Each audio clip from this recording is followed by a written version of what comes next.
우리 하나님이 주시는 말씀 누가복음 17장 11절에서 19절 말씀입니다. 누가복음 17장 11절에서 19절 말씀 우리 같이 한번 읽겠습니다. 자, 같이 읽겠습니다. 시작. 예수께서 예루살렘으로 가시는 길에 사마리아와 갈릴리 사이로 지나가시게 되었다. 예수께서 어떤 마을에 들어가시다가 나병 환자 10사람을 만나셨다. 그들은 멀찍이 멈추어 서서 소리를 높여 말하였다. 예수 선생님, 우리를 불쌍히 여겨 주십시오. 예수께서는 보시고 그들에게 말씀하셨다. 가서 제사장들에게 너희 몸을 보여라. 그런데 그들이 가는 동안에 몸이 깨끗해졌다. 그런데 그들 가운데 한 사람은 자기의 병이 나은 것을 보고 큰 소리로 하나님께 영광을 돌리면서 되돌아와서 예수의 발 앞에 엎드려 감사를 드렸다. 그런데 그는 사마리아 사람이었다. 그래서 예수께서 말씀하셨다. 10사람이 깨끗해지지 아니하니 그런데 9사람은 어디에 있느냐? 영광을 돌리러 돌아온 사람은 이 이방 사람 한 명밖에 없느냐?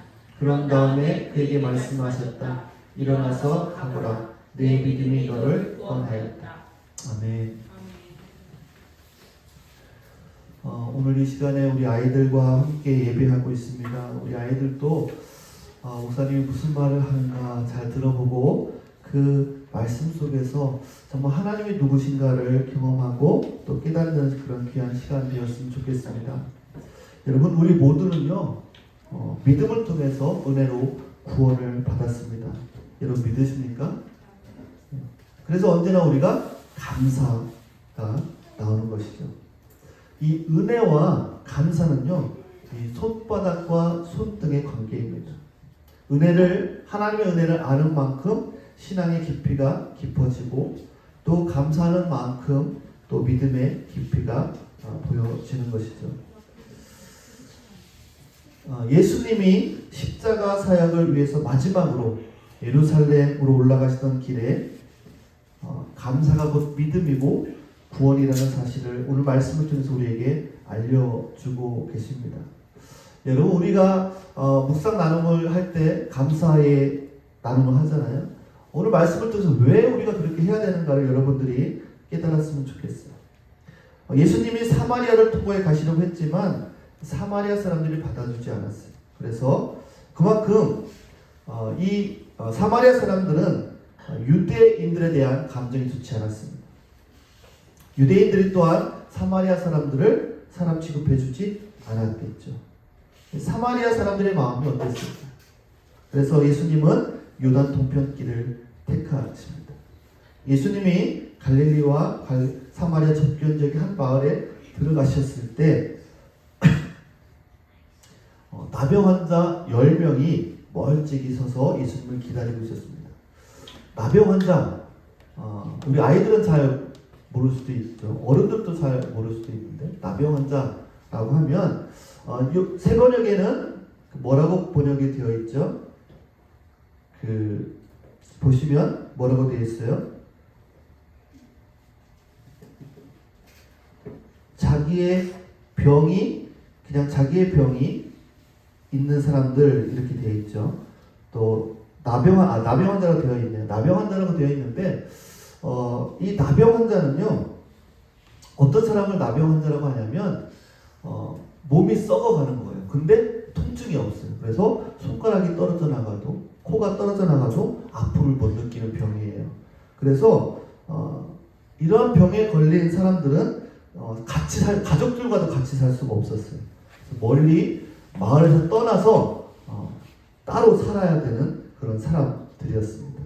근데 이 나병 환자들이 10명이 멀찌감치 서서 예수님을 기다리고 있었던 거예요. 마을 입구에서 꽤 좀 떨어졌을 것 같아요. 왜냐하면 언제나 사람들이 싫어했고 또 거리를 두어야 했기 때문에 그렇습니다.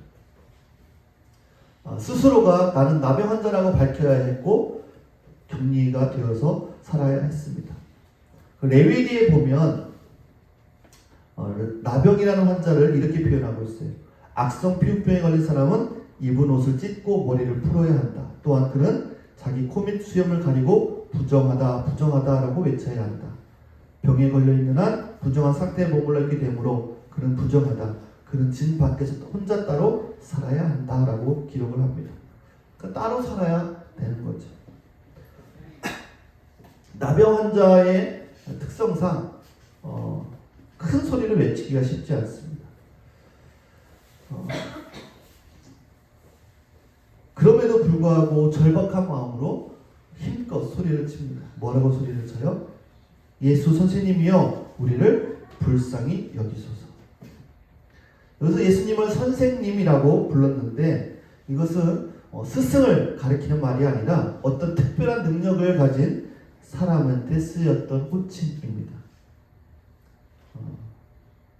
그러니까 이 말은 뭐예요? 이 사람들은 예수님이 누군지 잘 몰랐던 거예요.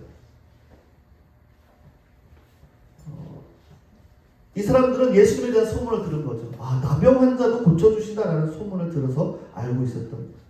그래서 어떤 기도 제목을 가지고 예수님께 나아가든 주님이 긍휼을 베푸실 거다라는 마음이 있었던 것입니다. 여러분, 하나님은요, 우리가 어떤 존재이든 주님께 나오는 자에게 동일한 긍휼을 베푸십니다. 우리 아이들이 정말 주님 앞에 나아갈 때도 하나님은 그 아이들의 기도를 들으시고 응답하시는 분이심을 믿으시기 바랍니다. 우리를 불쌍히 여기시는 분이시기에 우리의 형편과 처지를 들으시면서 우리의 기도를 들어주시는 거예요. 그럼 거지 맹인 바디메오도 그렇게 해서 눈을 떴잖아요. 다윗의 자손 예수님 나를 불쌍히 여겨주십시오. 지나가는 사람들이 다 꾸짖었죠. 조용히 하라고. 그러니까 더 크게 소리를 지릅니다. 다윗의 자손님 나를 불쌍히 여겨주십시오. 얼마나 그 소리가 크든지 제자들이 다 꾸짖었던 거예요. 왜 이렇게 소리를 질러대느냐? 잠잠하라. 여러분, 이 절박한 사람은 주변의 눈치를 보지 않아요. 우리는 때로는 너무 점잖하잖아요. 좀 예절을 갖추고 예의를 갖춰야 주님이 나를 돌보실까 생각하기도 합니다. 그래서인지 부르짖는 기도를 잘 하지 않을 때도 있어요. 여관에서는 큰 소리로 기도하지 않아요. 예수님의 이름을 크게 불러 외치지 않습니다. 그런데 바디메오는요, 절박했어요. 이번이 마지막 기회일지도 모른다라는 그 절박함이 있었어요. 제자들이 꾸짖든 사람들이 욕하든 그게 문제가 되지 않았어요. 예수님이 나를 좀 봤으면 좋겠고 예수님이 나를 좀 내 이름을 좀 알아줬으면 좋겠다라는 마음으로 더 큰 소리로 더 부르짖습니다. 다윗의 자손 예수여 나를 불쌍히 여기소서. 여러분, 예수님은요 그 외형의 모습을 보지 않고 그 중심을 보십니다. 눈을 뜰 만한 믿음을 보시는 거예요. 그리고 예수님께서 걸음을 멈추시고 그를 데려오라고 하시고 그리고 물으셨어요. 내가 내게 무엇을 해주기를 바라느냐? 주님, 내가 볼 수 있게 해주십시오. 예수님께서 눈을 떠라. 내 믿음이 너를 구원하였다. 그러자 곧 보게 되었고 하나님께 영광을 돌리며 예수님을 따라갔다. 사람들은 이 모든 것을 보고 하나님을 찬양했다라고 기록을 하고 있습니다. 여러분, 예수님이 내가 무엇을 원하느냐 질문하셨어요. 예수님이 몰라서 질문하셨을까요? 다 알고 질문하셨어요. 왜 물으셨을까요? 주님은요 우리의 입술로 믿음을 고백하기를 원하시기 때문에 그렇습니다. 자기 입술로 간절한 마음을 가지고 고백하는 것을 듣고자 하신다는 거예요. 그게 우리가 기도해야 하는 이유이고 기도하게 하시는 목적이라는 것이죠. 그래서 주님이 바디모에게 내 믿음이 너를 구원하였으니 라고 말씀합니다. 네 능력이 구원했다라고 말씀하지 않으세요. 내 믿음이 너를 구원하였다라고 말씀하십니다. 예수님의 능력으로 예수님의 은총으로 구원받은 것이 맞는데 주님은 뭐라고 해요? 내 믿음이 너를 구원했다라고 칭찬을 해 주십니다. 여러분, 오늘 읽은 본문에 나오는 이 나병 환자 10명, 예수님 날 불쌍히 여겨달라고 했던 그 10명 정말 간절한 마음으로 나왔을 거예요. 그래서 불쌍히 여기시고 그들을 보시는 거죠. 여러분, 우리가 정말 안타까운 것은 뭐냐면 우리를 불쌍히 여겨주시는 주님께 나아가지 않는 것이 안타까운 거죠. 내 마음대로 내 욕망대로 살겠다고 애쓰는 모습이 안타까운 모습인 것이죠. 예수님께서는 보시고 그들에게 말씀하셨다. 가서 제사장들에게 너희 몸을 보여라. 그런데 그들이 가는 동안에 몸이 깨끗해졌다라고 말씀하셨어요. 예수님은 그들의 마음을 보셨고요. 중심을 보셨고 그들을 아셨고 너희가 나음을 입었다라고 말씀하시지 않았어요. 믿음을 보셨기에 명령하셨어요. 뭐라고 했어요? 가서 제사장들에게 가서 너희 몸을 보이라. 그리고 병이 나았다라는 사실을 확인받아라라고 말씀합니다. 왜냐하면 레위기에 이 나병 걸린 환자에게 뭐라고 정해놓았냐면 다음은 악성 피부병에 걸린 환자를 정하게 하는 날에 지켜야 할 규례이다. 사람들이 악성 피부병에 걸린 환자를 제사장에게로 데려가면 이라고 되어 있죠. 제사장이 확인을 해주는 거예요. 근데 여러분 제사장 앞에 데리고 갔는데 낫지 않은 상태로 데려가면 어떨까요? 죽임을 당할 수도 있는 상황인 거예요. 정결하지 않은 채로 제사장에게 나아갈 수 없기 때문에 그래요. 예수님 말만 듣고 제사장에게 가는 것은요 큰 모험입니다. 예수님 말씀하셨는데 지금 당장은 낫지 않은 거예요. 여러분 믿음은 어떻게 보면 모험이라고 이야기할 수 있어요. 믿음은 내 지식이나 감각이나 경험이 아닌 하나님의 말씀의 결정을 근거로 삼는 것이기 때문에 그래요.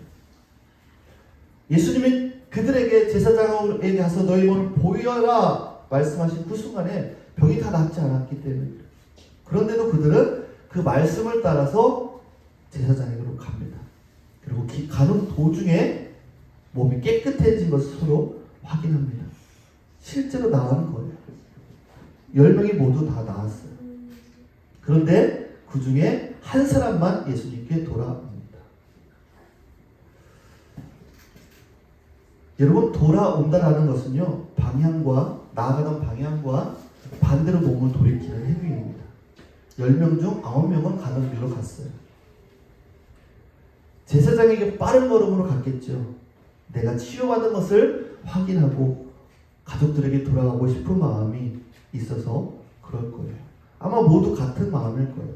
그런데 유독 한 사람만 병이 나았음을 확인하고 그 몸을 돌이켜서 가족들에게 가지 않고 누구한테 와요? 예수님께 돌아옵니다.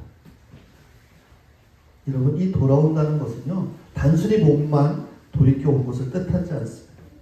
무엇을 말하냐면요 예수님의 능력을 인정하고 예수님께 감사하기 위해 삶의 방향을 돌이킨 것이다 라는 거예요. 여러분 성경에서 돌이킨다라는 말은요 세상을 향해 달려가던 발길을 돌이켜서 예수님에게로 돌아온다는 것, 그것은 나의 죄를 회개하고 돌아옴을 의미합니다. 다시 말하면 지금까지 살아온 내 삶의 방식과 가치관을 바꾸기로 결단하는 것을 말하는 거예요. 10명의 나병 환자들이 하나같이 다 치유와 회복을 간구했죠. 정말 그들의 인생 가운데 유일한 기도 제목이었을 거예요.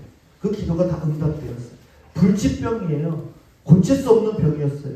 지금도 고칠 수 없는 병이에요. 그런데 그 병이 나아서 이제는 격리와 소외 끝에 그것이 그 소외에서 벗어날 수 있었던 거예요. 다시 가족에게로 다시 세상으로 돌아갈 수 있게 된 거예요. 정상 생활로 돌아갈 수 있게 된 거예요.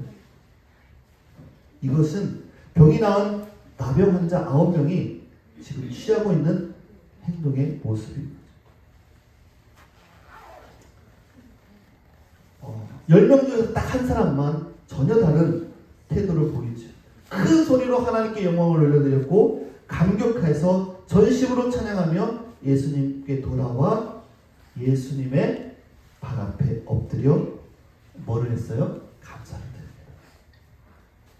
이 모습은요 왕이나 제단 앞에서 예를 갖추고 경배하는 예배하는 모습을 말하고 있는 거예요. 예수님께 예배를 드리며 감사를 전합니다. 여러분, 나병 환자가 병이 나은 것에 감사하는 것이 여러분 이상합니까? 너무나도 당연한 일이지요.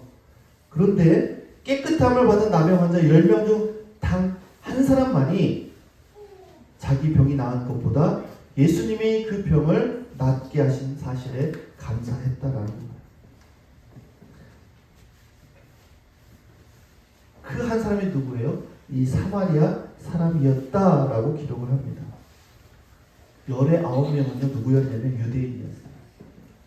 그런데 한 사람이 사마리아인이었어요. 유대인들은 다 제사장에게 달려가고 사마리아인 한 사람만 하나님께 영광을 돌리기 위해서 예수님께 돌아왔다라는 거예요. 병이 나은 사실을 확인받는 것보다도 예수님께 감사함을 전하는 것이 더 중요하게 여긴 사람은 이방인 취급받았던 사마리아인 한 사람뿐이었다라는 거예요. 사마리아인과 유대인 비교하면 어떻습니까? 늘 신앙과 어울리지 않는 그런 사람은 사마리아인이었고, 유대인들 하면 정말 뼛속까지 종교인이었던 사람들이었어요.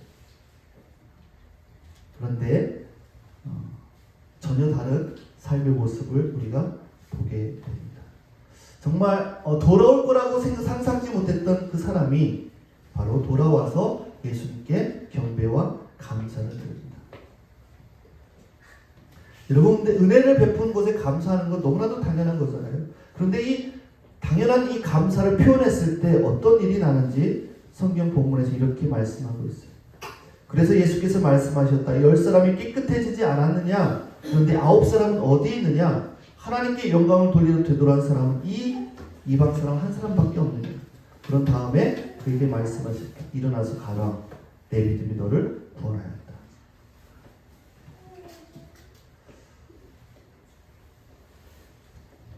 사마리아 사람에게 물어보죠. 10사람이 다 깨끗함을 받지 않았느냐? 그 9은 어디 있느냐?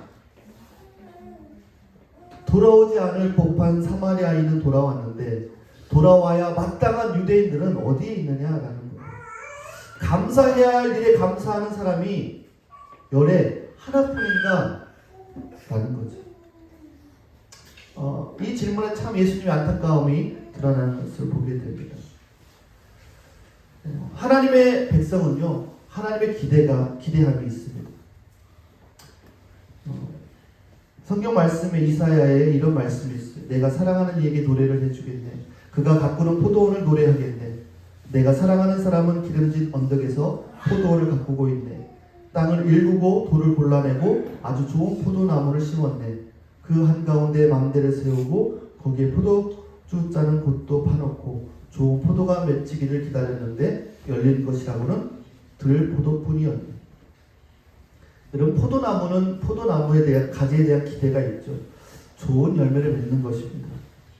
극상품, 아주 좋은 포도나무를 심었으니까 아주 좋은 포도를 기대하는 것은 당연한 것이죠. 그런데 그 가지에 들포도가 맺혔으니 이게 어찌된 일인가 탄식을 하는 겁니다. 예수님께 돌아오지 않은 이 9명의 유대인, 이 유대인들도 나름대로 생각하는 바가 있었을 거예요. 예수님이 가서 제사장에게 그들의 몸을 보이라고 하셨으니 먼저 제사장에게 몸을 보이고 확인받고 천천히 예수님께 가서 감사해야지 라고 생각할 수도 있어요. 여러분, 근데 감사는요, 때가 있다라는 거예요. 한번 따라서 해볼까요? 감사는 때가 있다. 감사는 즉시 해야 된다라는 거예요. 미루지 말아야 된다라는 거예요. 나중에 천천히 감사해야지.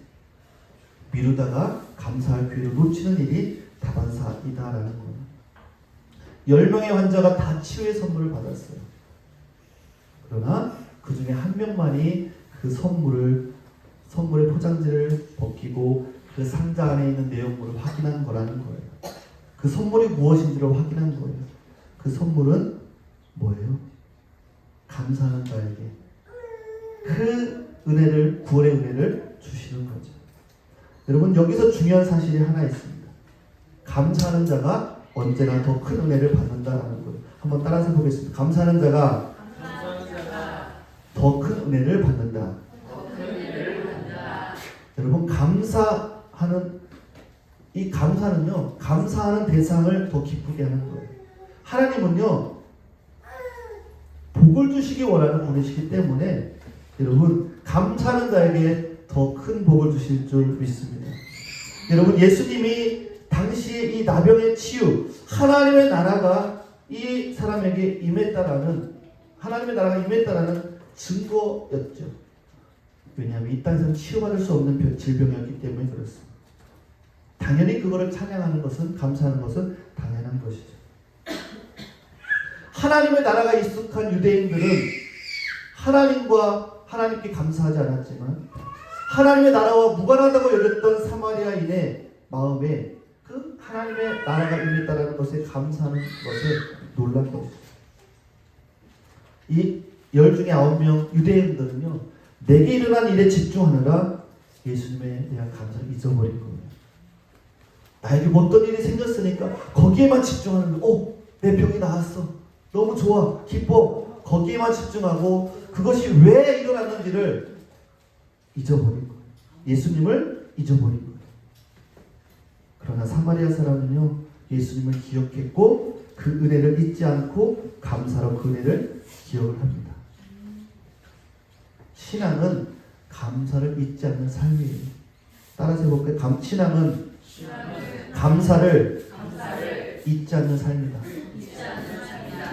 여러분, 감사는요, 하나님이 하신 일을 기억하는 것을 출발하는 거예요. 모든 감사의 근원은 어디에 있어요? 하나님 앞에 있는 거예요. 데살로니가서 5장 18절에 말씀하고 있잖아요. 모든 일에 감사하십시오. 이것이 그리스도 예수 안에서 여러분에게 바라시는 하나님의 뜻이다라고 말씀하시는 거예요. 하나님을 인정하는 신앙인이라면 범사에 감사하는 것이 마땅하다라는 거예요. 어떤 일이건 그 일을 행하시는 하나님, 그 일을 성취하시는 하나님을 기억한다면 우리는 언제나 감사할 수 있는 거예요. 아무것도 염려하지 말고 오직 기도와 간구로 여러분이 바라는 것을 감사하는 마음으로 하나님께 아뢰라라고 말씀하고 있잖아요. 왜 하나님이 우리의 감사를 기뻐하실까요? 하나님이 왜 우리가 감사하는 것을 좋아하실까요? 여러분, 감사하는 일이 드물기 때문에 그래요. 얼마나 많은 사람들이 불만, 불평으로 가득 차 있는지 몰라요. 감사를 다 잊어버리고 있어요. 우리 특별히 아이들, 불평, 불만하지 마세요. 얼마나 감사할 것들이 많은데 불평, 불만이 가득한 아이들이 있어요. 이것도 안 해줬고 이것도 안 해주고, 해준 것이 더 많은데 해주지 않은 것에 더 관심을 갖고 불만을 갖는 아이들이 있어요. 또 친구나 지인들에게 감사해야 될 때 좀처럼 하지 않아요. 부모에게도 감사하지 않아요. 부모를 전심으로 사랑하고 부모에게 감사하는 자녀들이 너무 귀한 탓에 나온 이야기가 내리사랑이라는 말이에요. 내리사랑. 또 배은망덕이라는 말이 있어요. 은혜를 원수로 갚는다라는 거죠. 모든 일에 하나님께 감사해야 함에도 불구하고 감사하지 않는 거예요. 여러분, 신앙은요, 감사를 아는 일이고 감사를 잊지 않는 삶인 거예요.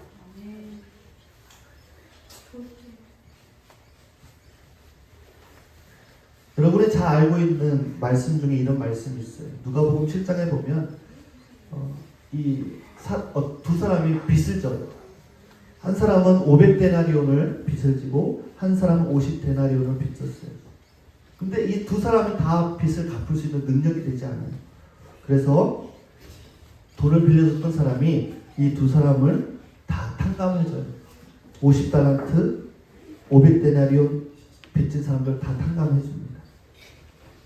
그때 그러면 그 두 사람 가운데 누가 그를 더 사랑하겠느냐? 라고 주님이 시몬에게 물어요. 그러니까 시몬이 뭐라고 했냐면 더 많이 빚을 없애준 사람이라고 생각을 합니다. 라고 예수님께 대답을 합니다. 그러니까 예수님이 뭐라고 했냐면 그래, 내 판단이 옳다라고 말합니다. 여러분, 우리 모두 많이 탕감받은 사마리아인들인 줄 믿으시기 바랍니다. 많이 탕감받았기에 여러분 감사해야 하는 것이죠. 근데 상대적으로 내가 적게 tan감받았다라고 생각하기에 불만이 생기는 거예요. 불평이 생기는 거예요. 여러분, 매사에 불안하고 불만스럽고 그렇습니까? 감사를 잃었기 때문에 그렇습니다. 감사의 깊이가 믿음의 깊이이고 감사의 깊이가 사랑의 깊이인 줄 믿으시기 바랍니다. 여전히 내 마음 가운데 그런 마음이 있다면 평생 그리스도 주변에 서성이지만 여전히 내 마음의 중심이 어디를 향하고 있어요? 세상을 향하고 있기 때문에 늘 불안하고 힘든 거예요. 주님께 감사하는 마음이 곧 회개요, 믿음이요, 구원인 줄 믿으시기 바랍니다. 여러분, 믿는다고 하면서도 여전히 이 사람이 저 사람이 불만이고 이 일에 저 일에 불평입니까? 진심으로 예수님을 믿지 않기 때문에. 모든 사람이 나를 그리스도인이라고 불러주는데, 나를 목사라고 불러주는데 여전히 내 안에는 넘치는 감사함이 없고 불만이 가득합니까?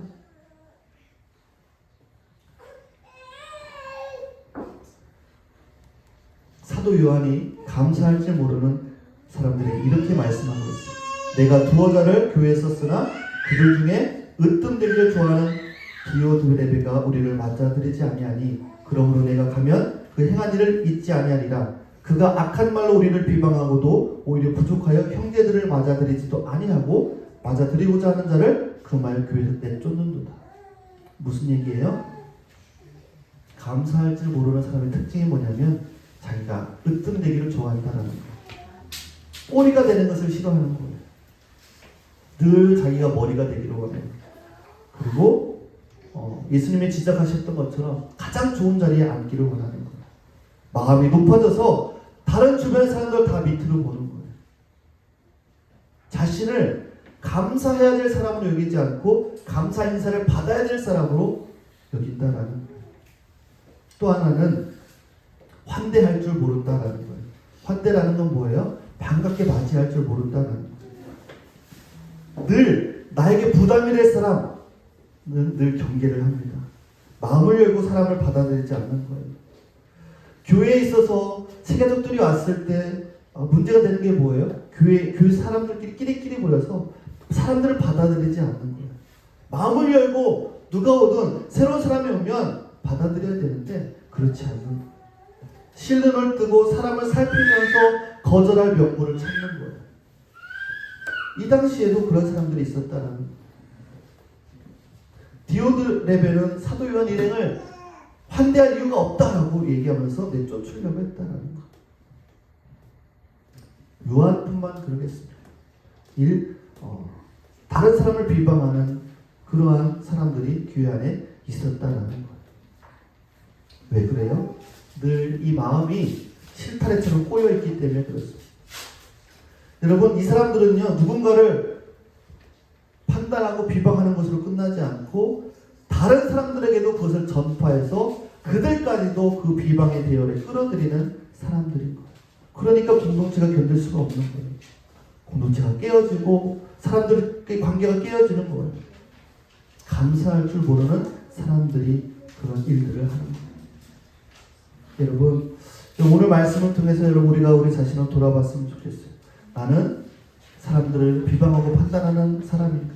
아니면 감사하고 있는 사람인가? 아니, 어떻게 보면 이 질문은 잘못된 것 같아요. 여러분, 그리스도인은요 모든 일에 감사하는 사람이에요. 믿으십니까? 네. 얼마나 많은 사람들이요 불평 불만으로 감사할 줄 모르고 살아가는지, 그로 인해서 다툼과 시기와 질투와 분열에 시달리고 있는지 모릅니다. 여러분, 혹시 내가 그 고통의 원인이 되고 있지는 않은가? 내 가정에서, 내 직장에서, 교회에서, 여러분 그 고통의 원인이 내가 되지 말고 감사하는 사람이 될 수 있기를 간절히 축복합니다. 우리 아이들만 한번 따라서 볼까요? 불평하지 말고 감사합시다. 네, 늘 감사하며 살아가는 우리가 됐으면 좋겠어요. 자, 기도하겠습니다.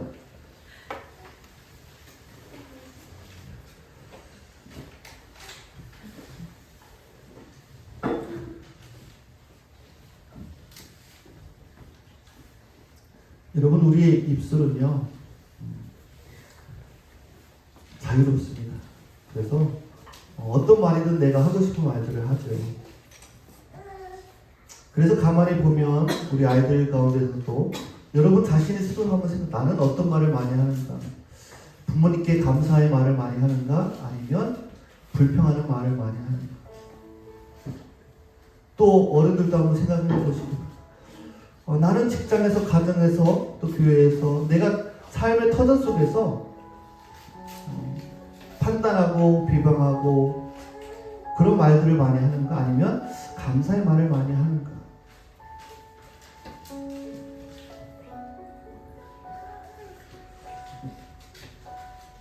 여러분, 나병 환자의 질병이 낫는 것만 기적이 아닌 거예요. 여러분, 우리 가정 속에서요, 내 마음이 너무 힘들고 어려워서 아이들에게, 남편에게, 아내에게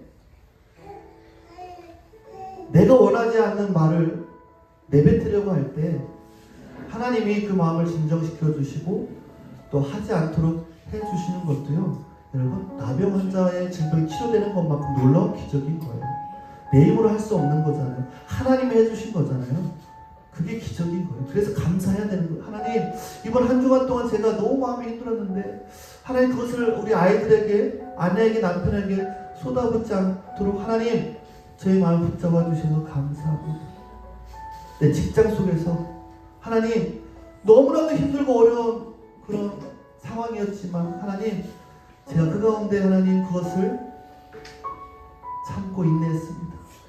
그것이 주님이 주신 힘으로 내가 할 수 있었습니다 라고 고백할 수 있는 것이 기적 아닐까요? 내 마음대로 하고 싶은 대로 말하고 생각하고 하는 것은요, 세상 사람들 다 똑같이 하는 거예요. 여러분, 예수님이 원하시는 그 길을 우리가 갔으면 좋겠습니다. 우리 아이들부터 어른의 일들까지, 여러분, 우리 인생의 길은 하나밖에 없어요. 예수님밖에 없음을 기억하기 바랍니다. 정말 이 마지막 때에 한 번 보낸 이 인생, 잘못된 길로 가서 그 인생을 망치는 일이 없도록 하나님, 우리가 서로를 격려하고 사랑하며 주의 말씀 붙들고 나가기 원합니다. 지금 같이 기도할 때 하나님, 내 삶 속에서 정말 하나님의 기적을 보게 하여 주시옵소서. 내 마음을 움직이시는 하나님, 내 입술을 움직이시는 그 하나님을 경험하게 하여 주시옵소서. 그래서 삶과 말씀이 다른 거 아니라 삶 속에서 하나님의 역사하시는 걸 경험하고 감사하는 인생을 살아갈 수 있게 해달라고 이제 같이 한번 기도하겠습니다. 오 거룩하신 아버지 하나님, 오 주님, 오 주님, 하나님 한 번 보낸 이 인생을 헛된 곳에 허비하지 아니하도록 하나님 도와주시옵소서. 감정에, 상한 감정에 휩쓸려서 살아가지 않게 도와주시옵소서. 하나님의 말씀 가운데 아버지 하나님 감사로 나아갈 수 있도록 아버지 하나님 인도하여 주시옵소서. 오 주님, 오 주님, 아버지 하나님 함께하여 주시옵소서.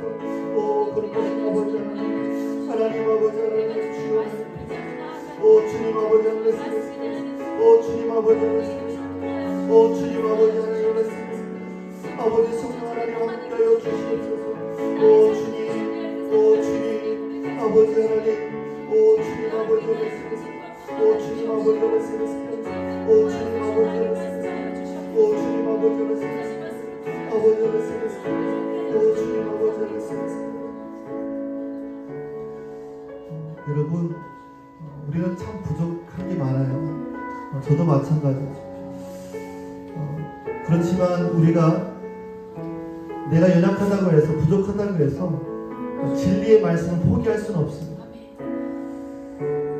우리 인생 가운데 여러분, 애굽에서 하나님이 모세를 통해서 이스라엘 백성들을 이끌어 주셨잖아요. 하나님의 뜻이잖아요. 그런데 그 광야에서 얼마나 삶이 힘들었으면 이스라엘 백성들이 불평하고 불만을 했겠습니까? 여러분, 하나님은요, 그 어려움을 통해서요, 내가 할 수 없음을 고백하고 오직 주님을 의지하기를 원하시는 거예요. 내가 예수님 말씀을 잘 묵상하고 읽고 기도 열심히 한다고 해서 내 삶에 어려움이 하나도 없으면 얼마나 좋겠습니까? 그러나 말씀을 묵상할수록 기도하면 할수록 찬양을 할수록 어려움들이 더 다가올 때가 있어요. 여러분 그때 여러분 포기하지 마세요. 여러분 주님의 말씀 붙들고 가세요. 그것이 여러분을 생명의 길로 인도하는 길이 될 줄 믿으시기 바랍니다. 저는요 이 백구보 수마교회 한 분 한 분이요 이 시대의 삶의 신앙의 모본이 되기를 간절히 기도하고 있습니다. 여러분들이 정말 말씀대로 순종하며 살 때 여러분 세상 사람들이 놀랄 정도로 하나님이 축복하실 거라 믿습니다. 지금은 보이지 않아요. 지금은 사막과 같아요. 아무것도 보이지 않아요. 어려움만 있는 것 같아요. 그러나 하나님은요 분명하게 말씀하십니다. 예수 그리스도가 이 땅에 오신 것은요 우리에게 생명을 주고 풍성한 것으로 채워주기 위해서라고 말씀하셨습니다. 여러분 그 말씀을 의지하여 우리가 나가기 원합니다. 하나님 내 삶에 고난이 다가올지라도 주님 말씀 붙들고 나가겠습니다. 우리 아이들도 마찬가지예요. 학교 생활하고 삶에서 내가 왜 공부해야 되는지 어떤 일을 해야 될지 모르는 아이들이 많잖아요. 꿈이 뭐냐고 물어보면 모른다고 하는 애들이 너무 많아요. 그러나 우리 아이들은요 우리 백구보 수고하는 아이들은 주님 안에서 하나님 안에서 삶의 분명한 목적을 발견하게 될 줄 믿습니다. 그래서 정말 이 귀한 시간을 학창 시절을 낭비하지 아니하고 정말 잘 준비되어져서 하나님 귀하게 쓰임받을 수 있기를 간절히 소망하며 기도합니다. 우리 시간에 우리 아이들을 위해서 한번 기도하겠습니다. 하나님 세상 사람들은 아이들 물어보면 꿈이 없다라고 합니다. 뭘 할지도 몰라요. 우리 아이들 하나님 정말 주님 안에서 비전을 발견할 수 있도록 삶의 목적을 발견해서 되라고 시간 같이 한번 기도하겠습니다. 오 거룩하신 아버지 하나님 우리 아이들을 주님 앞에 올려드립니다. 하나님 꿈도 없고 비전도 없고 왜 공부해야 되는지를 모르고 살아가는 아이들이 얼마나 많이 있는지 모르고 있습니다. 하나님 우리 아이들이 주님 안에서 삶의 분명한 목적과 비전을 발견할 수 있도록 하나님 도와주시옵소서. 왜 내가 살아가야 되는지 아버지 비전을 주님 안에서 발견할 수 있도록 아버지 하나님 인도하여 주시옵소서. 오 주님 오 주님 오 거룩하신 아버지 하나님 우리 아이를 붙잡아 주시옵소서. 오 주님 아버지 하나님 오 주님 아버지 하나님 오 주님 아버지 하나님 오 주님 아버지 하나님 오 주님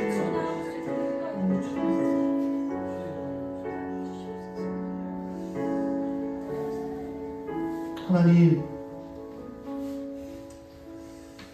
미국의 어떤 범죄자가 고백하는 걸 들었어요.